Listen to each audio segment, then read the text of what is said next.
Welcome to T-SAT. ఈ సెషన్లో మనం క్వశ్చన్ ట్యాగ్స్ అనే చాప్టర్ని చూద్దాం. క్వశ్చన్ ట్యాగ్స్ అంటే ఏంటి? ఫర్ ఎగ్జాంపుల్ నేను ఒక సెంటెన్స్ ఇస్తాను. Okay, he is coming to college. Okay, he is coming to college, full stop పెట్టేసాం. ఈ స్టేట్మెంట్కి క్వశ్చన్ ట్యాగ్ ఏమవుతుంది? ఓకే, చూద్దాం, అవేంటో చూద్దాం. అసలు క్వశ్చన్ ట్యాగ్స్ ఎలా రాయాలో చూద్దాం. Example same, he is coming to school అని రాద్దాం. Okay, he is coming to school, full stop. ఇది ఒక స్టేట్మెంట్. ఈ స్టేట్మెంట్కి క్వశ్చన్ ట్యాగ్ ఏమవుతుంది చూడండి. హీ ఈజ్ కమింగ్ అని నేనే చెప్పేశాను, అండ్ దెన్ దీనికి క్వశ్చన్ ట్యాగ్ ఎలా రాస్తారంటే ఇజంట్ హీ క్వశ్చన్ ట్యాగ్ కాబట్టి క్వశ్చన్ మార్క్ ఉంటుంది. ఓకేనా? ఎందుకు అంటే నేనే స్టేట్మెంట్ ఇచ్చి మళ్ళీ క్వశ్చన్ కూడా నేనే వేసుకున్నాను. ఎందుకని అంటే కన్ఫర్మేషన్ కోసం. ఓకేనా? అంటే ఫర్ ఎగ్జాంపుల్ అతను స్కూల్కి వస్తున్నాడు, నిజంగానే వస్తున్నాడా అని మనం అనుకుంటూ ఉంటాం కదా, అలాంటివే క్వశ్చన్ ట్యాగ్స్ అనమాట. Right? He is coming to school, దానికి క్వశ్చన్ ట్యాగ్ ఏమవుతుంది? ఇజంట్ హీ అవుతుంది. ఎలా రాశాను నేను ఈ క్వశ్చన్ ట్యాగ్ చూడండి. ఇక్కడ ఈ స్టేట్మెంట్లో హీ అనేది ఏంటి? ప్రొనౌనే కదా. ఎస్, హీ అనేది ఏంటి? ప్రొనౌన్. నెక్స్ట్, హీ అనేది ఏంటి? ప్రొనౌన్. మరి ఈజ్ అంటే ఏంటి? ఈజ్ అంటే ఏంటి? Helping verb. ఈజ్ అంటే ఏంటి? Helping verb. మరి కమింగ్ అంటే ఏంటి? Coming is main verb. Coming is main verb. ఓకేనా? చూడండి, ప్రొనౌన్ తర్వాత అంటే ప్రొనౌన్ అంటే నథింగ్ బట్ సబ్జెక్టే కదా. ఓకే, సో ప్రొనౌన్ వచ్చింది, హెల్పింగ్ వర్బ్, ఆ తర్వాత ఏమొచ్చింది? మెయిన్ వర్బ్ వచ్చింది. అవునా? సరే, ఇలాంటి స్టేట్మెంట్స్ ఎప్పుడైనా కూడా సెంటెన్స్ ఇలాగే ఉంటుంది. సబ్జెక్ట్ ఉంటుంది, తర్వాత వర్బ్ ఉంటుంది. వర్బ్ ఉంటే ఏంటి అంటే వర్బ్ కూడా ఫస్ట్ హెల్పింగ్ వర్బ్ ఉండాలి, తర్వాత ఏంటి? మెయిన్ వర్బ్ ఉండాలి. రైట్. ఈ సెంటెన్స్ పాజిటివా నెగిటివా చూడండి. పాజిటివే కదా. నెగిటివ్ అంటే నెగిటివ్ సెంటెన్స్ అంటే ఏంటి? నాట్ ఉంటే నెగిటివ్ అని అర్థం. సింపుల్. ఓకే, ఇది పాజిటివా నెగిటివా? పాజిటివే. నాట్ అయితే లేదు కదా. So this is positive sentence. This is positive sentence. ఓకేనా? అయితే రూల్ ఏంటంటే క్వశ్చన్ ట్యాగ్స్ ఎలా రాస్తామంటే ఒకవేళ సెంటెన్స్ పాజిటివ్ అయితే, ఓకే, ఒకవేళ సెంటెన్స్ ఆర్ స్టేట్మెంట్ పాజిటివ్ అయితే మనకు వచ్చే క్వశ్చన్ ట్యాగ్ నెగిటివ్ అవుతుంది. ఓకేనా? మనకు వచ్చే క్వశ్చన్ ట్యాగ్ ఏమవుతుంది? నెగిటివ్ అవుతుంది. ఎందుకు? కన్ఫర్మేషన్ కోసం మనం అడుగుతాం, నిజంగానే వస్తున్నాడా అని మనం కన్ఫర్మేషన్ కోసం అడుగుతున్నాం కాబట్టి క్వశ్చన్ ట్యాగ్ ఏమవుతుంది? నెగిటివ్ అవుతుంది. ఓకేనా? సో పాజిటివ్ స్టేట్మెంట్కి నెగిటివ్ క్వశ్చన్ ట్యాగ్ అవుతుంది. సిమిలర్గా నెగిటివ్ స్టేట్మెంట్కి పాజిటివ్ క్వశ్చన్ ట్యాగ్ అవుతుంది. ఫర్ ఎగ్జాంపుల్ చూడండి, she is not learning, okay, not learning English. She is not learning English. ఓకేనా? She is not learning English. పాజిటివా నెగిటివా? నెగిటివ్. ఎందుకు నెగిటివ్? నాట్ అనే వర్డ్ వచ్చింది కాబట్టి దిస్ ఇస్ నెగిటివ్. ఓకేనా? సో నెగిటివ్ సెంటెన్స్కి పాజిటివ్ క్వశ్చన్ ట్యాగ్ రావాలి. అంటే ఏమవుతుంది? What is the question tag for this? ఏం చేయాలి చూడండి, నెగిటివ్ క్వశ్చన్ ట్యాగ్కి నెగిటివ్ స్టేట్మెంట్కి పాజిటివ్ క్వశ్చన్ ట్యాగ్ రావాలి కదా. అంటే నెగిటివ్ని పాజిటివ్ చేయాలంటే సింపుల్గా ఏం చేయాలి? నాట్ని తీసేసి దీన్ని యాజ్ ఇట్ ఈస్ ఇక్కడ రాసుకోవాలి, ఈజ్. ఓకేనా? Is. And then what is the pronoun here? She. ఓకేనా? She. So this is the question tag. Answer ఏమవుతుంది? ఈజ్ హీ అవుతుంది. సింపుల్గా అసలు క్వశ్చన్ ట్యాగ్స్ చాలా ఈజీ. ఎలా రాసుకోవచ్చో చూడండి. మనకి ఏ సెంటెన్స్ అన్న ఇవ్వని, ఎంత పెద్ద సెంటెన్స్, చిన్న సెంటెన్స్ ఇచ్చినా పెద్ద సెంటెన్స్ ఇచ్చినా పెద్ద వరి అవ్వాల్సిన అవసరం లేదు. ఎందుకు అంటే అసలు క్వశ్చన్ ట్యాగ్ అంటే రెండు పదాలతో మనకు ఫామ్ అయింది. ఏంటది? ఫస్ట్ది ఏంటి? Helping verb. ఓకేనా? ఫస్ట్ది ఏంటి? Helping verb. మరొకటి ఏంటి? ప్రొనౌన్. అంటే జస్ట్ ఒక ఫస్ట్ 2 వర్డ్స్ తెలిస్తే మనకి చాలు. ఆ సెంటెన్స్లో ఫస్ట్ 2 వర్డ్స్ తెలిస్తే చాలు, మిగతాదంతా మనం క్వశ్చన్ ట్యాగ్ చేయొచ్చు. అవునా? అంటే రెస్ట్ ఆఫ్ ద సెంటెన్స్ ఇంకా మనం చూసుకోవాల్సిన అవసరం లేదు. అంటే ఒకవేళ ఎగ్జామ్లో ఈ క్వశ్చన్స్ వచ్చాయనుకోండి, మొత్తం సెంటెన్స్ చదువుతూ మీ టైం అంతా వేస్ట్ చేసుకోవద్దు. ఓకేనా? ప్రతి సెకండ్ ఇంపార్టెంటే. రైట్? సో ఆ కేసులో మనం ఏం చేయాలి? ఓకే, టైంని మేనేజ్ ఎలా చేయాలి అంటే సింపుల్గా క్వశ్చన్ ట్యాగ్ అంటే ఈ 2 పదాలతోనే మనకు ఫామ్ అయింది కాబట్టి జస్ట్ వీటి రెండిటిపైననే మనం ఫోకస్ చేయాలి. అర్థమవుతుందా? రైట్. అయితే ఇక్కడ చూడండి, నేను క్వశ్చన్ ట్యాగ్ అంటే ఏంటి? ఇప్పుడు మనకి what is the structure that we have got? Helping verb plus pronoun. Okay, helping verb plus pronoun, ఆ తర్వాత క్వశ్చన్ మార్క్ ఉంటుంది. ఇదే స్ట్రక్చర్. ఓకేనా? అయితే ఇప్పుడు క్వశ్చన్ ఒక డౌట్ వస్తుంది ఏంటంటే ఒకవేళ ఇక్కడ మనం ప్రొనౌన్ ఉంది కాబట్టి డైరెక్ట్గా ప్రొనౌన్ తీసేసుకున్నాం. ప్రొనౌన్ లేకుండా నౌన్ ఉంది అనుకోండి, ఫర్ ఎగ్జాంపుల్ హీ ప్లేస్లో కార్తీక్ అని ఉంది. ఓకే, హీ ప్లేస్లో కార్తిక్ ఉంది. Karthik is not coming to school అని ఉంది. అంటే నౌన్ ఉంది, ప్రొనౌన్ కాకుండా నౌన్ ఉంది. మరి ఈ కేసులో ఇక్కడ నౌన్ రాయాలా ప్రొనౌన్ రాయాలా అని క్వశ్చన్ వస్తుంది. ఏం చేయాలి? ప్రొనౌనే రాయాలి. ఓకేనా, ప్రొనౌన్ మాత్రమే రాయాలి, నౌన్ అస్సలు తీసుకోకూడదు. అందుకనే మనకు స్ట్రక్చర్ ఏమవుతుంది అంటే helping verb plus pronoun and question mark. మరి మెయిన్ వర్బ్తో సంబంధం ఉందా? సంబంధం ఏం లేదు. మనకు కావాల్సింది ఒక్కటే హెల్పింగ్ వర్బ్ మాత్రమే. ఓకే, హెల్పింగ్ వర్బ్ మాత్రమే. So that is a structure. చూద్దాం. చూడండి, నేను చెప్పిన కాన్సెప్ట్సే పిక్టోరియల్ రిప్రజెంటేషన్లో ఉన్నాయి. సి, పాజిటివ్ సెంటెన్స్కి నెగిటివ్ క్వశ్చన్ ట్యాగ్ ఉంటుంది. పాజిటివ్ సెంటెన్స్కి పాజిటివ్ అయితే నెగిటివ్ రాయాలి, నెగిటివ్ అయితే పాజిటివ్ రాయాలి. చూడండి, మనకి ఇచ్చిన example you are a student. Okay, you are a student. పాజిటివా నెగిటివా? నెగిటివ్ అని చెప్పడానికి నీకైతే నాట్ ఉండాలి, ఉందా? ఇక్కడ లేదు. సో ఇదేంటి? పాజిటివ్. సో పాజిటివ్ సెంటెన్స్ కాబట్టి ఏం చేయాలి? నెగిటివ్ చేయాలి. ఏం చేయాలి? నెగిటివ్ చేయాలి.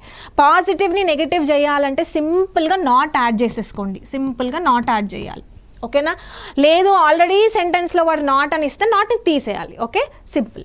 సరే, పాజిటివ్ సెంటెన్స్ కాబట్టి నెగిటివ్ చేయాలి కాబట్టి నాట్ యాడ్ చేసేసాను. Okay, are plus not compress చేస్తే కాంట్రాక్ట్ అవుతే మనకేం ఫామ్ అవుతుంది? ఆరింట్ అవుతుంది. ఏమవుతుంది? ఆరింట్ అవుతుంది. అందుకనే చూడండి, ఆర్ని నెగిటివ్ చేసేస్తే మనకేమైంది? ఆరింట్ అయింది. నెక్స్ట్ ఏంటి? Pronoun. What is a pronoun here? Noun. Sorry, what is a pronoun here? You.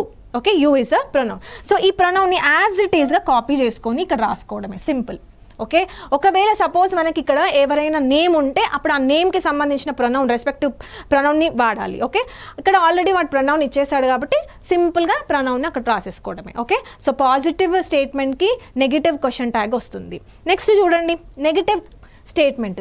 Negative స్టేట్మెంట్కి పాజిటివ్ క్వశ్చన్ ట్యాగ్ రాయాలి. ఓకేనా? see the example. She is not learning English. She is not learning English. ఇక్కడ ఏంటి? Not అనే word స్టేట్మెంట్లో ఉంది కాబట్టి negative అయింది. అర్థమవుతుందా? సో నెగిటివ్కి ఏం రాయాలి? మనం పాజిటివ్ రాయాలి. నెగిటివ్ని పాజిటివ్ చేయాలంటే సింపుల్గా ఏం చేయాలి? ఈ నాట్ని తీసేసేయాలి. సో ఈ ఈజ్ని తీసుకొచ్చి ఈ హెల్పింగ్ వర్బ్ పొజిషన్లో రాయాలి. And what is the pronoun here? She వచ్చేసరికి అక్కడ రాసేసి క్వశ్చన్ మార్క్తో ఎండ్ చేయడమే. అంటే సింపుల్గా what is a question tag? What is question tag? Helping verb plus pronoun. Okay, helping verb plus pronoun and then question tag కాబట్టి question mark ఉండాలి. This is a structure. రెండు కావాలి మనకి క్వశ్చన్ ట్యాగ్ రాయడానికి. ఏంటది? హెల్పింగ్ వర్బ్, మరొకటి ఏంటి? Pronoun. సరే, రెండే కావాలి కాబట్టి అసలు మనకి ఎన్ని హెల్పింగ్ వర్బ్స్ ఉన్నాయి? మనం వర్బ్ చాప్టర్లో నేర్చుకున్నాం ఎన్ని హెల్పింగ్ వర్బ్స్ ఉన్నాయో.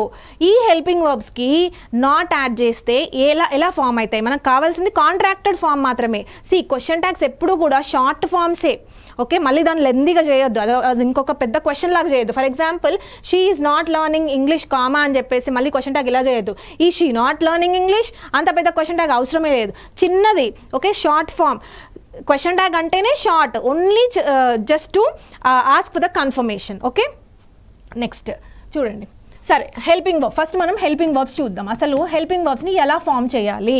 హెల్పింగ్ వర్బ్స్ పాజిటివ్ ఉంటే మనం ఏం చేయాలి? నెగిటివ్ రాయాలి కదా. అంటే నెగిటివ్ రాయాలంటే ఏం యాడ్ చేయాలి? నాట్ యాడ్ చేయాలి. సరే, యాడ్ చేసి చూద్దాం. ఫస్ట్ మనం వర్బ్ చాప్టర్లో హెల్పింగ్ వర్బ్స్ నేర్చేసుకున్నాం. ఏంటవి? డూ ఫార్మ్స్ నేర్చుకున్నామా? Yes. And then be forms కూడా నేర్చేసుకున్నాం. And then have forms. Okay, right. See here, helping వర్బ్స్లో మనకి 3 రకాలు నేర్చుకున్నాం. ఒకటేంటి? Be forms, second one do forms, third one have forms. Do forms ఏమేమి వస్తాయి? Do, does and then did. Okay, do, does, did. Have forms ఏమేమి వచ్చాయి? Have, has, have and then had.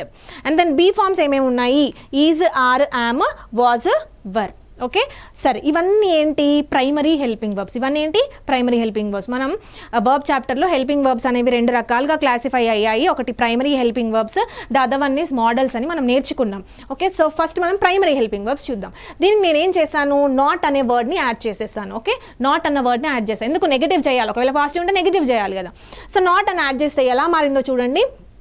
Do plus not కాస్త ఎలా మారింది, డోంట్గా మారింది. Okay, డోంట్గా మారింది. మళ్ళీ డూ నాట్ అని రాయకూడదు. ఓకే, నువ్వు ఎంత సాధ్యమైతే అంత కాంట్రాక్ట్ చేయాలి, అంత చిన్నగా చేసేసేయాలి. So don't. Does plus not ఏమవుతుంది, డజంట్ అవుతుంది. డిడ్ ప్లస్ నాట్ కాస్త ఏమవుతుంది, డిడింట్ అవుతుంది. హ్యాజ్ ప్లస్ నాట్ కాస్త హ్యాజంట్ అవుతుంది. హ్యావ్ ప్లస్ నాట్ కాస్త హ్యావింట్ అవుతుంది. హ్యాడ్ ప్లస్ నాట్ కాస్త హ్యాడింట్ అవుతుంది. నెక్స్ట్ చూడండి, ఇవన్నీ బీ ఫార్మ్స్. బీ ఫార్మ్స్ ఏంటి, is, are, am, was, were. Right. So is plus not కాస్త ఏమవుతుంది, ఇజంట్ అవుతుంది. ఓకే, నెక్స్ట్ చూడండి, యామ్ ప్లస్ నాట్ కాస్త ఇక్కడ మనకి డౌట్. సి, ఇవన్నీ ఈజీగా ఉన్నాయి కదా, జస్ట్ నాట్ అని యాడ్ చేసి కంప్రెస్ చేసి రాసేసాం. కానీ ఇక్కడ చూడండి, am plus not amn't, amn't అలాంటివి ఏమి ఉండవు ఇక్కడ. Okay, so am plus not ఏంటంటే aren't. Okay, aren't very very very important. Okay, very very important. Am plus not amn't కాదు, ఆరింట్ మాత్రమే. ఓకే, ఆరింట్ గుర్తుపెట్టుకోండి. యామింట్ అనేది అసలు ఇంగ్లీష్ లాంగ్వేజ్లో లేదు. రైట్. నెక్స్ట్ చూడండి, ఆర్ ప్లస్ నాట్ ఏంటి, ఆరింట్. ఆర్ ప్లస్ నాట్ ఏంటి, అంటే ఆరింట్ అనేవి రెండింటికి వచ్చాయి. ఓకే, యామ్ ప్లస్ నాట్కి వచ్చింది and then are plus not ఆబ్వియస్గా ఈజీ గుర్తే ఉంటుంది, కానీ యామ్ ప్లస్ నాట్ అనేది గుర్తుండదు. ఇది ఒక్కటి మనం గుర్తుపెట్టుకోవాలి. నెక్స్ట్ చూడండి, వాజ్ ప్లస్ నాట్ కాస్త ఎలా మారింది, వాజెంట్గా మారింది. And then were plus not వరెంట్గా మారింది. ఓకే, ఇవన్నీ ఏంటి, హెల్పింగ్ వర్బ్స్. ఈ హెల్పింగ్ వర్బ్స్లో మనం కాన్సన్ట్రేట్ చేయాల్సింది మెయిన్గా దేనిపైన కాన్సన్ట్రేట్ చేయాలి, యామ్ ప్లస్ నాట్ పైననే కాన్సన్ట్రేట్ చేయాలి. ఓకే, ఎందుకంటే ఇది కొంచెం ఎక్సెప్షనల్ లాగా మనకు అనిపిస్తుంది, అంటే ఇవన్నీ రెగ్యులర్ ఫ్యాషన్లో ఉన్నాయి, ఒకటి కొంచెం తేడాగా కనిపిస్తుంది, అవునా. సో యామ్ ప్లస్ నాట్ ఏంటి, ఆరింట్. నెక్స్ట్ వద్దాం చూడండి, నెక్స్ట్ కేటగిరీ ఏంటి, మోడల్ వర్బ్స్. ఓకేనా, this is the second type in the helping verbs. Okay, primary helping verbs ఏంటంటే ఫస్ట్ టైప్, సెకండ్ వచ్చేసరికి మోడల్. మోడల్స్ అంటే ఏంటి, మోడల్స్ అంటే can, could, may, might, must, will, shall, should, would ఇవన్నీ కూడా. Right. ఇక్కడ చూడండి, క్యాన్కి నాట్ యాడ్ చేస్తే ఎలా ఫామ్ అయింది, కాంట్. ఓకే, కుడ్కి నాట్ యాడ్ చేస్తే ఎలా ఫామ్ అయింది, కుడింట్. ఓకే, నెక్స్ట్ చూడండి, మే నాట్ని కంప్రెస్ మనం చేయలేము, మే నాట్ని మెయింట్ కాదు. Okay, it is just may not మాత్రమే అనాలి, దాన్ని కంప్రెస్ చేయడానికి కుదరదు. నెక్స్ట్ చూడండి, might plus not, mightn't. Okay, might plus not, mightn't. Next చూడండి, మస్ట్ ప్లస్ నాట్. ఓకే, ఇది important, must plus not. Okay, must plus not, mustn't. Okay, mustn't. Must plus not ఏంటి, mustn't. Next చూడండి, will plus not, won't. Will plus not ఏమవుతుంది, won't. Next చూడండి, shall plus not కూడా ఇంపార్టెంటే. Shall plus not షలింట్ కాదు, it's shan't. ఏమంటారు దాన్ని, shan't అంటారు, షాంట్. ఓకే, నెక్స్ట్ చూడండి, would plus not is wouldn't. Would plus not ఏమవుతుంది, వుడెంట్ అవుతుంది. నెక్స్ట్ ఏంటి, షుడ్ ప్లస్ నాట్ కాస్త ఎలా అవుతుంది, షుడెంట్ అవుతుంది. నెక్స్ట్ ఆట్ 2 ప్లస్ నాట్ వచ్చేసరికి ఆటెంట్ అవుతుంది. Ought 2 plus not is equal to oughtn't. Next very important ఏంటంటే, ఇక్కడ లాస్ట్ మీకు కనిపించట్లేదు కదా, 11th చాలా important, used to. Okay, used to అని వస్తే ఏం రాయాలి, చాలా ఇంపార్టెంట్. యూజ్డ్ టుకి నాట్ యాడ్ చేస్తే ఏమవుతుంది, డిడింట్ అవుతుంది. Okay, didn't very very very important. ఓకేనా, ఎందుకు అసలు డిడింట్ ఎలా ఫామ్ అయింది, ఎలా గుర్తుపెట్టుకోవాలి దీన్ని చూడండి. I use to get up early in the morning. I use to get up early in the morning అని అంటే ఏంటి, అప్పట్లో నేను తొందరగా లేసేదాన్ని అని అర్థం. అంటే ఏంటి, అది పాస్ట్ హ్యాబిట్, అప్పట్లో లేస్తుండే. ఓకే, 4 o'clock అప్పట్లో నేను లేచి న్యూస్ పేపర్ చదవడం అలా చేస్తుంది, కానీ ఇప్పుడు నేను ఏం చదవట్లేదు అలా. ఓకే, అంటే యూజ్డ్ టు అనేది దేనికి వాడతాము అంటే పాస్ట్ హ్యాబిట్స్కి వాడతాము. దేనికి వాడాలి, పాస్ట్ హ్యాబిట్స్. ఓకే, రెగ్యులర్గా యూజ్ చేసే యాక్టివిటీస్కే వాడతాం, కానీ అవి పాస్ట్ అయి ఉండాలి, అందుకే పాస్ట్ హ్యాబిట్స్కి. సరే, అది పాస్ట్ హ్యాబిట్స్ కదా, ఇప్పుడు దానికి నెగిటివ్ చేయాలంటే డిడింట్ అవుతుంది. డిడింట్ ఎలా గుర్తుపెట్టుకోవాలి, డిడ్ అన్నా కూడా పాస్టేగా.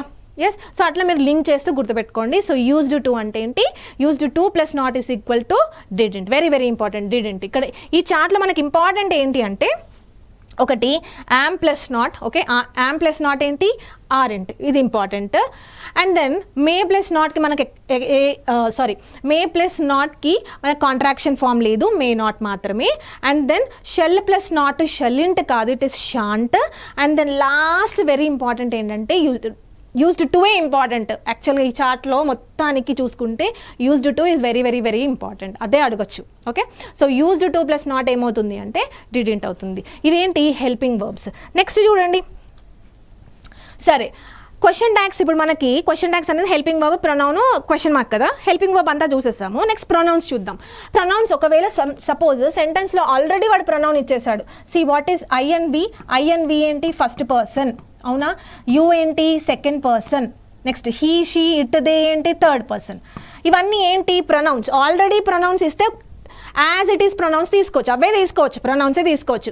ఒకవేళ క్వశ్చన్లో ఇస్తే, క్వశ్చన్లో ప్రొనౌన్ ఇవ్వకుండా నౌన్ ఇచ్చాడు అనుకోండి, నౌన్ ఇస్తే ఏమేమి తీసుకోవాలి చూడండి. ఫర్ ఎగ్జాంపుల్ బాయ్స్ అన్నాడు, బాయ్స్ నౌనేగా, ఎస్ కామన్ నౌన్. ఒకవేళ బాయ్స్ ఇస్తే ఏం తీసుకోవాలి, బాయ్స్ అనేది ఏంటి ప్లూరల్ కాబట్టి దే తీసుకున్నాం, ఎస్. సో బాయ్స్కి ఏం తీసుకోవాలి, దే తీసుకోవాలి. నెక్స్ట్ చూడండి గర్ల్స్కి కూడా దేనే, చాలామంది కాబట్టి దే, రైట్. ఒకవేళ సెంటెన్స్లో సబ్జెక్ట్ అనేది దిస్ అని ఉందనుకోండి, దిస్ లేదా దట్, దిస్ దట్ జనరల్గా దేనికి వాడతాము, థింగ్స్కే కదా, దిస్ ఇస్ అ బాల్ అని అంటాం, అంటే థింగే కదా. సో దిస్ దట్ కాబట్టి థింగ్స్, కాబట్టి థింగ్స్కి సంబంధించిన ప్రొనౌన్ ఏమవుతుంది, ఇట్టే అవుతుంది. సో దిస్ దట్కి ఏం వాడతాము, ఇట్ వాడతాము. నెక్స్ట్ చూడండి, పేరు పర్టికులర్ నేమ్ ఇచ్చారనుకోండి, లైక్ మోనికా, అర్జున్, కార్తిక్ అలా ఇస్తే వాళ్ళకి సంబంధించిన హెల్పింగ్ వర్బ్ తీసుకోవాలి. మోనికాకి షీ వాడతాం, అర్జున్కి ఏం వాడతాం, హీ వాడతాం, రైట్. నెక్స్ట్ చూడండి, ఇవి ఇంపార్టెంట్. సి వీటిని ఇండెఫినెట్ ప్రొనౌన్స్ అంటారు. ప్రొనౌన్ చాప్టర్లో మనకి క్లాసిఫికేషన్ ఉంటుందన్నమాట. See everyone, everybody, someone, somebody, no one, nobody.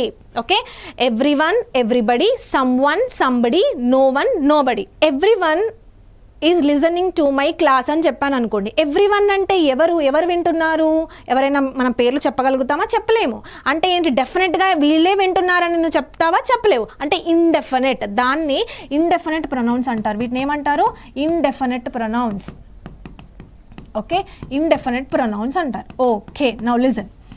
Indefinite pronouns, okay, ఇవి ప్రొనౌన్స్ కాబట్టి మరి ప్రొనౌన్స్ కదా, ప్రొనౌన్స్ యాజ్ ఇట్ ఈస్ తీసుకోవాలా, కాదు.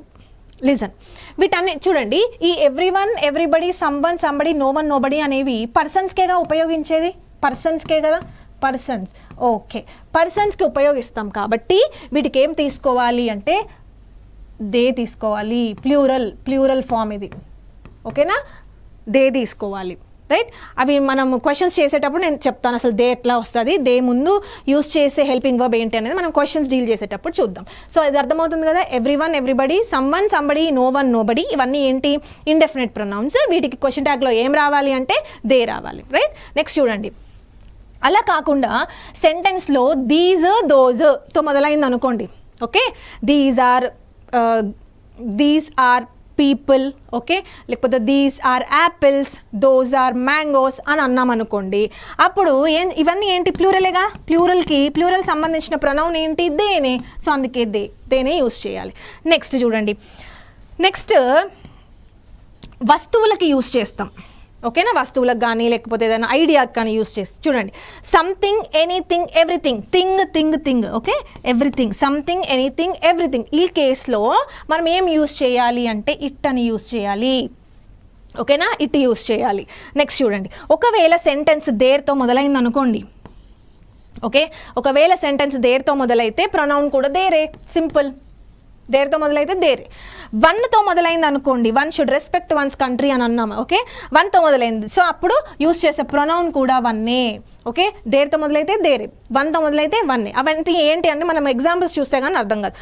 Last very very very important ఏంటంటే baby. Okay, the baby is crying. నా బేబీకి హీ వాడాలనా, షీ వాడాలనా, ఏది వాడాలి, బేబీకి ఏ వాడాలి, హీ వాడకూడదు, షీ వాడకూడదు, ఏం వాడాలి, ఇట్ వాడాలి. ఇట్ చాలా చాలా ఇంపార్టెంట్. బేబీకి ఏం వాడాలి, ఇట్ వాడాలి. జెండర్ స్పెసిఫికేషన్ అనేది అప్పటికి చెయ్యం కాబట్టి బేబీకి జస్ట్ ఏం వాడాలి, ఇట్ అనే వాడాలి. అర్థమవుతుంది కదా. సో దిస్ ఈజ్ ఇంపార్టెంట్, బేబీకి ఇట్ వాడాలి. Okay, everyone, everybody, someone, somebody, వీటన్నిటికి ఏం వాడతాము, దే వాడతాము. అర్థమవుతుందా. అలాగే థింగ్స్ వచ్చాయనుకోండి, ఇట్ వాడతాము. దీస్, దోస్ వస్తే మళ్ళీ దేనే వాడతాము. ఒకవేళ దేర్తో మొదలైతే దేరే వాడతాము, వన్తో మొదలైతే వన్తోనే రాయాలి ప్రొనౌన్. బేబీ అని అంటే it. Okay, simple. So we have all the weapons. అంటే ఒక క్వశ్చన్ ట్యాగ్ రాయడానికి కావాల్సినవి రెండు. ఒకటి helping verb, pronoun. Helping verbs ఎలా ఫామ్ చేయాలో చూసాం ఒక టేబుల్లో, అండ్ అనదర్ టేబుల్లో ప్రొనౌన్స్ ఎలా యూస్ చేయాలో కూడా చూసాం. ఈ రెండు ఉన్నాయి కదా. విత్ ఆల్ దీస్ వెపన్స్ ఇప్పుడు మనం ఏం చేద్దాం, క్వశ్చన్ ట్యాగ్స్ రాద్దాం. చూడండి, సి ఇవన్నీ ప్రీవియస్ ఇయర్ క్వశ్చన్స్, ఇవే ప్రీవియస్ ఇయర్ క్వశ్చన్స్ అంటే ఇవన్నీ మనం నేర్చుకుంటే చాలా యూస్ఫుల్ అవుతుంది, ప్రాక్టీస్ అవుతుంది. చూడండి first one, I am an Indian. Okay, I am an Indian. మీరు ఎప్పుడూ కూడా క్వశ్చన్ ట్యాగ్స్ నేర్చుకునేటప్పుడు ఒకటి ఫాలో అవ్వాలి ఖచ్చితంగా. అదేంటంటే సీ దిస్, ఈ మైండ్ మ్యాపింగ్ని ఫాలో కావాలి. ఓకేనా, ఈ మైండ్ మ్యాపింగ్ని ఫాలో కావాలి. లేదు మేము డైరెక్ట్గా చేస్తామంటే చేయొచ్చు, కానీ ఎప్పుడైతే టఫ్గా వస్తాయనుకోండి, ఎక్సెప్షన్స్ వస్తాయి, అప్పుడు మనకి ఇబ్బంది అవుతుంది. ఇలాగే ప్రాక్టీస్ చేసామనుకోండి ఖచ్చితంగా ఈజీ అయిపోతుంది. ఓకే, ఈ మైండ్ మ్యాపింగ్ ఏంటి? సి, ఈ యారో మార్క్ ఏంటి? What is this curve? ఈ కర్వ్ దేని గురించి? Helping verb. ఎందుకు చూడండి, ఇక్కడ ఏముంటుంది? సబ్జెక్ట్ ఉంటుంది, అవునా? ఇక్కడ ఏముంటుంది? వర్బ్ ఉంటుంది. అది కూడా ఏంటి? హెల్పింగ్ వర్బ్ మాత్రమే ఉంటుంది. ఓకే, సబ్జెక్ట్ ఉంటుంది, హెల్పింగ్ వర్బ్ ఉంటుంది. మనం ఏం చేస్తున్నాం? ఈ హెల్పింగ్ వర్బ్ని తీసుకొచ్చి సీ ద ఫస్ట్ యారో ఇక్కడ రాస్తాం. నెక్స్ట్ ఏం చేస్తాం? ఈ సబ్జెక్ట్ అంటే ప్రొనౌన్ తీసుకొచ్చి ఇక్కడ రాస్తాం, అయిపోయింది. అందుకనే మనం ఇలాంటి కర్వ్స్ నేర్చుకోవాలి. ఆ కర్వ్స్ నేర్చుకుంటే ఈజీ అవుతుంది. See the first example. అదే మెథడ్లో చేద్దాం ప్రతి ఎగ్జాంపుల్ కూడా. I am an Indian. Okay, I am an Indian. First మనం చేయాల్సింది ఏంటి? ఇచ్చింది పాజిటివ్ సెంటెన్సా నెగిటివ్ సెంటెన్సా అని కనుక్కోవాలి.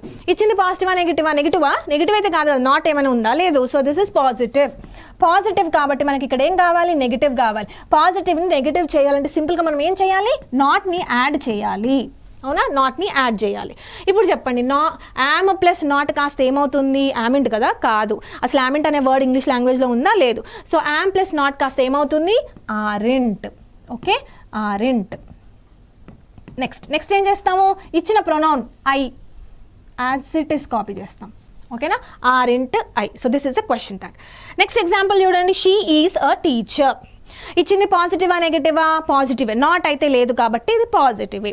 సో ఇచ్చిన సెంటెన్స్ పాజిటివ్ కాబట్టి నెగిటివ్ చేయాలంటే మనం ఏం చేస్తాము? నాట్ అని యాడ్ చేస్తాము. ఓకే, నాట్ని యాడ్ చేయాలి. Okay, now is plus not కాస్త ఏమవుతుంది?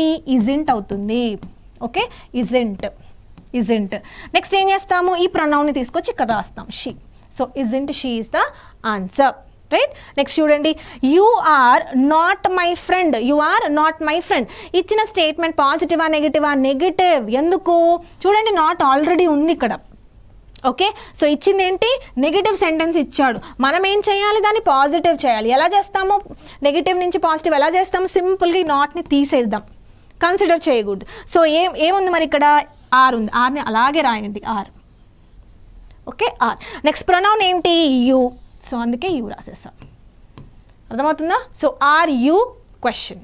So you are not my friend, are you is a question tag for this sentence. Next చూడండి, నెక్స్ట్ ఇంపార్టెంట్ కాన్సెప్ట్. ఇక్కడ మనం ఏం చేస్తామంటే చూడండి, ఈ ఇచ్చిన అన్ని ఎగ్జాంపుల్స్లో హెల్పింగ్ వర్బ్ లేదు. మనకి క్వశ్చన్ ట్యాగ్ రాయాలి అంటే ఖచ్చితంగా కావాల్సింది హెల్పింగ్ వర్బ్. మరి ఉందా హెల్పింగ్ వర్బ్ ఉందా ఇందులో? లేదు. చూడండి, వి ప్లే క్రికెట్. ప్లే అనేది ఏంటి? హెల్పింగ్ వర్బా? కాదు, మెయిన్ వర్బ్. ఇది ఏంటిది? Main verb. మనకి మెయిన్ వర్బ్ రాస్తామా క్వశ్చన్ ట్యాగ్లో? నో, మెయిన్ వర్బ్ రాయం, ఓన్లీ హెల్పింగ్ వర్బే రాస్తాం. సరే, మరి మెయిన్ వర్బ్ ఉంది, హెల్పింగ్ వర్బ్ మాత్రమే కావాలి మనకి, అవునా? ఏం చేద్దాము అంటే ఈ మెయిన్ వర్బ్లో నుంచి మనం హెల్పింగ్ వర్బ్ని తెచ్చుకుందాం. ఎలా తెచ్చుకుందాం అంటే స్ప్లిట్ చేద్దాం.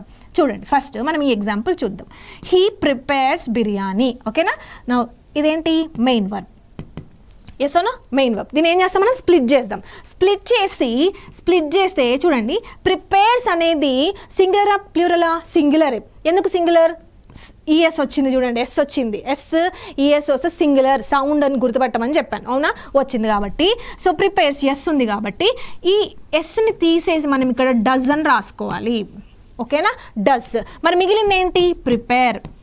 ఓకే, ప్రిపేర్ అయిపోయింది. చూడండి, ఒక్క మెయిన్ వర్బ్ మాత్రమే ఉండే. నేనేం చేశాను? Helping verb and then main verb తీసుకున్నాను. అర్థమవుతుందా? రైట్. ఇప్పుడు చూడండి, సో హీ ప్రిపేర్స్ బిర్యానీ. ఈ మెయిన్ వర్బ్లో నుంచి నేను ఒక హెల్పింగ్ వర్బ్ లాగాను and then main verb as it is already ఉంది. కానీ మనకేం కావాలి? ఇప్పుడు క్వశ్చన్ ట్యాగ్ రాయాలంటే సింపుల్గా ఈ హెల్పింగ్ వర్బ్ కావాలి, అవునా? సో ఇచ్చింది పాజిటివా నెగిటివా? పాజిటివే. సో పాజిటివ్ కాబట్టి దీన్ని నెగిటివ్ చేయాలంటే సింపుల్గా ఏం యాడ్ చేయాలి? నాట్ యాడ్ చేయాలి. నాట్ యాడ్ చేయాలి కాబట్టి దీనికి నాట్ యాడ్ చేస్తే ఏమవుతుంది? డజంట్. ఓకేనా, డజంట్ అవుతుంది. అండ్ దెన్ ప్రొనౌన్ ఏముంది? హీ. యాజ్ ఇట్ ఈస్ అలాగే రాసుకోండి, హీ. ఓకే, నెక్స్ట్ చూడండి, వీ ప్లే క్రికెట్. ఈ వీ ప్లే క్రికెట్లో హెల్పింగ్ వర్బ్ ఉందా? లేదు. కానీ మనకు కావాల్సింది హెల్పింగ్ వర్బ్. మనం ఏం చేద్దామంటే దీనిలో నుంచి మనము హెల్పింగ్ వర్బ్ని బయటికి లాగుదాం. See do help. హెల్ప్ అన్నా డూ హెల్ప్ అన్నా ఒక్కటే. ఓకే, ఎస్సీఎస్ ఫార్మ్స్ ఉన్నాయా? లేవు. సో డస్ అంటే ఇక్కడ ఎస్ ఉంటేనే మనం డస్ రాసుకోవాలి, ఇక్కడ ఏమీ లేకపోతే జస్ట్ డూ రాసుకోవాలి. అర్థమవుతుందా? So do play. Right, this is positive. మనకేం కావాలి? నెగిటివ్. సో ఏం చేయాలి? దీనికి నాట్ యాడ్ చేయండి. నాట్ యాడ్ చేసి ఇక్కడ రాసుకోండి don't. Okay, don't. And what is the pronoun? We. Don't we question mark. అయిపోయింది. రైట్, నెక్స్ట్ చూడండి, they went to picnic. Went అంటే ఏంటి? వెంట్ అంటే పాస్ట్ కదా, అవునా? సో దీన్ని మెయిన్ వర్బ్ ఇది. ఇప్పుడు ఇందులో నుంచి నేను హెల్పింగ్ వర్బ్ బయటికి తీస్తాను. ఎలా తీస్తాను చూడండి. డిడ్ అంటే పాస్ట్. పాస్ట్కి సంబంధించిన డూ ఫార్మ్స్ ఏముంటాయి? డిడ్, అవునా? సో డిడ్ నేను ఇలా రాశాను. డిడ్ రాసిన తర్వాత ఇక్కడ మళ్ళీ నేను వెంట రాయకూడదు. ఏమని రాయాలి? బేస్ ఫామ్ రాయాలంటే V1 రాయాలంటే did go. Okay, so did go అన్నా వెంట అన్నా ఒక్కటే. ఇదంతా splitting process. Right, so they went to పిక్నిక్ని ఎలా రాస్తాము? They did go to picnic అని రాస్తాము. ఓకే, సో నేను ఇక్కడ హెల్పింగ్ వర్బ్ని తెచ్చాను. సో ఇది పాజిటివ్ కాబట్టి దీన్ని నెగిటివ్ చేయాలి. డిడ్ ప్లస్ నాట్ కాస్త ఏమవుతుంది? డిడెంట్ అవుతుంది. Okay, didn't. And what is the pronoun here? They. So didn't they is a question tag for this. Okay, so they went to picnic కాస్త ఎలా మారుతుంది? డిడెంట్ దేగా మారుతుంది. ఓకేనా? సో ఇప్పుడు చూడండి, మనం ఓన్లీ 6 ఎగ్జాంపుల్స్ మాత్రమే చూసాం కదా. మిగతా కొన్ని ఎగ్జాంపుల్స్ ఉంటాయి అండ్ కొన్ని ఎక్సెప్షన్స్ కూడా ఉంటాయి, కొన్ని రూల్స్ ఉంటాయి. అవన్నీ మనం నెక్స్ట్ పార్ట్ 2లో చూద్దాం.